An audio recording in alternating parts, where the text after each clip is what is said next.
البطاقة الزرقاء تخص المدرب، حيث يمكنه استخدامها مرة واحدة أو مرتين في المباراة، ويمكنه رفعها للطلب من الحكم مراجعة حالة معينة عبر شاشة الموجودة في الملعب، مثل هدف مشكوك في صحته، ركلة جزاء مثيرة للجدل، طرد مباشر كان محل خلاف.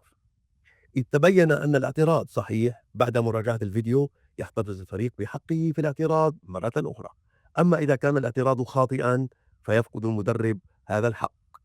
الهدف من الفكرة هو جعل قرارات الفار أكثر عدالة وشفافية.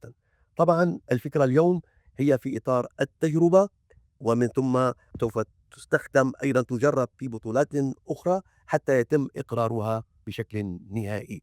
طبعا مدرب المنتخب السعودي استخدم حقه، فرفع البطاقة الزرقاء وطلب من الحكم مراجعة الحالة بعد عملية الطرد المباشر نتيجة فرصة محققة للتسجيل يراها الحكم مكتملة الشروط، فيما يراها المدرب بأنها ناقصة ولا تستحق البطاقة الحمراء.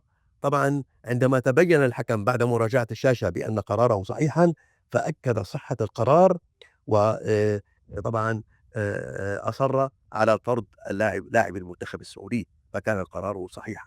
طبعا هنا المدرب فقد إحدى فرصتيه برفع البطاقة الزرقاء والاعتراض على قرار الحكم وطلب منه مراجعة، وهذا من حقه. طبعا هذه بطاقة استخدمها لوجود فعل أو قرار مؤثر عند الدقيقة 57، حيث سيضطر المنتخب السعودي أن يلعب ناقص الصفوف نتيجة هذا الطرد، وبالتالي غامر بحقه واستخدم فرصته في محاولة عل وعسى أن يكون قرار الحكم خاطئا.